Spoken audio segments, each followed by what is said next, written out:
Half-Life is really interesting to me, not just as a game but as a phenomenon, because there is this perfect synergy between what Half-Life itself is and its impact on the gaming landscape. Because just as Half-Life the game itself rewrote the rules of shooters, so did Half-Life the phenomenon for video game development and marketing. This is gonna be a steamy one, so buckle up and let's get into it.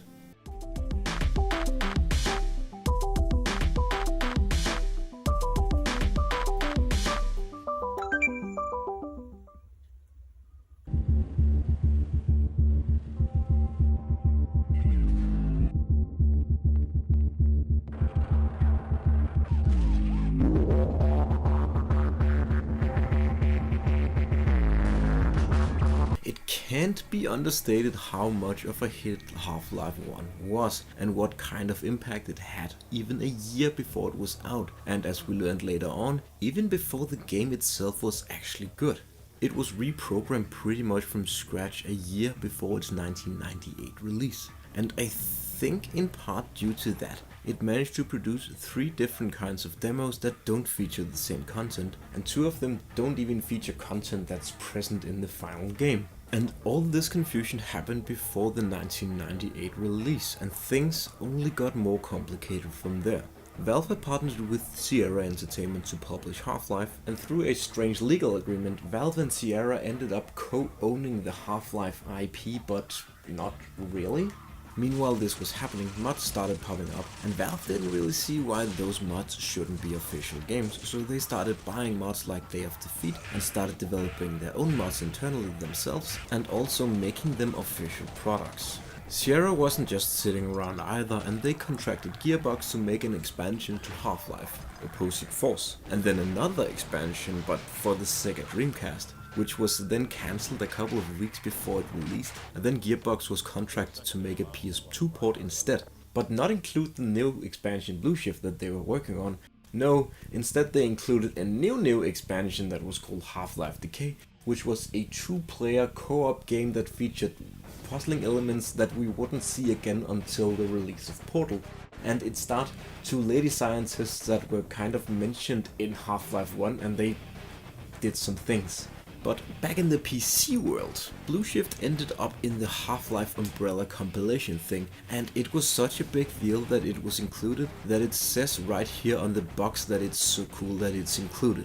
This box is also interesting, I suppose, because it has Counter-Strike as Half-Life Counter-Strike, because Sierra demanded that it be titled like that to be better marketed. Because if I bought something that was called Half-Life Generations, and one of the discs in the compilation didn't have Half-Life branding on, I would just throw that fucking trash in the ocean and not give it a second thought. Yeah, I don't know why they thought the name Half-Life would be important on the branding. So I got a bit off track, but anyways, before, during and after all this, a mod team makes a Quake 1 multiplayer mod that then becomes a Quake 2 multiplayer mod before becoming a Half-Life 1 single player mod that is then shown off at the 1999 Half-Life 1 Mod Expo, and it gains the attention of Sierra, who then contracts the team to make it into a full game, Half-Life Gunman, which has about as much to do with Half-Life as Half-Life Counter-Strike. The team develops the game and then immediately shuts down the studio before the game actually hits store shelves, because during this, Valve in the final months of Gunman's development made a play to get control of the Half-Life license, which they did successfully, and by extension also the license to the Gunman game, which had been renamed Gunman Chronicles, but was still very obviously wearing the Half-Life style of branding. And what did Valve choose to do with this new license that they acquired when they acquired their own game? Nothing. The game is abandonware and they make no mention of it anywhere, and unlike the mods that they had some sort of involvement in themselves, Gunman has never become a part of the Gold Source or Source lineup, unlike Ricochet, Day of Defeat, Team Fortress, etc. Is it because it's bad? I don't know. Let's have a look. But how will we have a look? Well, we could pirate it up and just download it. I'm sure it's readily available online, but there is a way. A legal way. The legal way, of course, is to order it on eBay, wait 30 days for the low print physical, hook up my disk drive, which I have literally never used, and then install it. Physically. With a disk. And it makes noise when the disk spins. It's actually kind of nostalgic. After successful installation, Windows started screaming that it was kinda incompatible and not totally installed right. But I have seen this before, and it's common with games that are this old, and it will work fine. Ish. Yeah, I don't know why it's windowed, it's not supposed to be, and I'm sure it's supposed to run better than this. Because this is awful. Okay, pirating it is.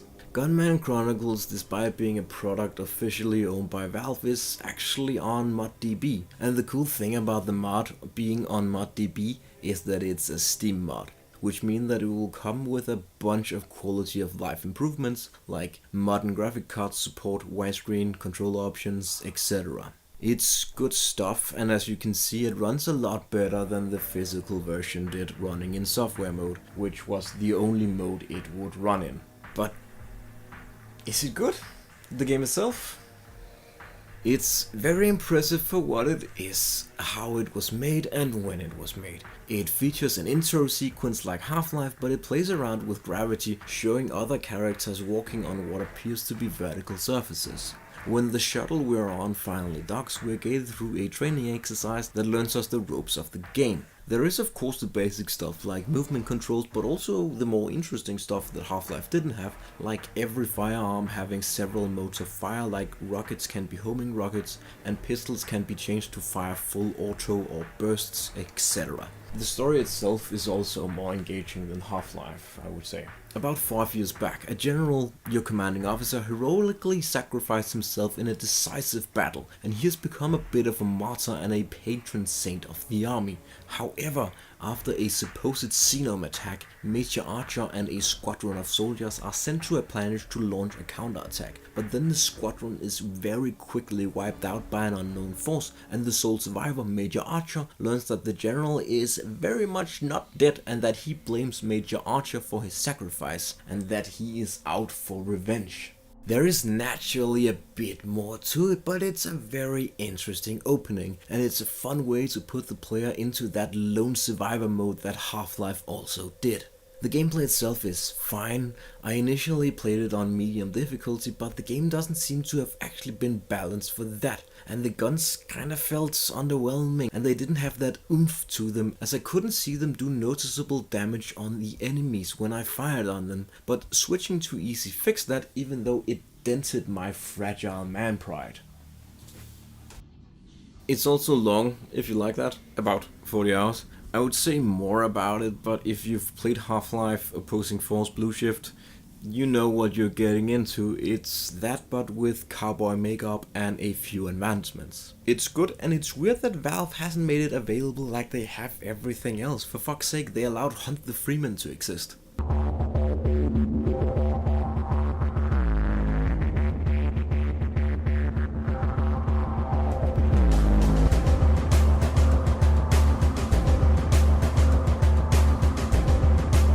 That was a cursory look at a Half-Life 1 expansion that existed for the briefest moment in time. And if you like Half-Life, Opposing Force, Blue Shift, all that good stuff, you should absolutely give it a go. But unless you're planning on booting up your Windows 1998 computer and playing it like that, then, obviously, rock on, brother. But unless you're planning on playing it like that, you should check out the mod on ModDB. And you shouldn't feel bad about checking out the mod on ModDB, because if Valve gave a shit, they would have removed it. And they've had seemingly over a decade to remove it, and they haven't. So they don't give a shit.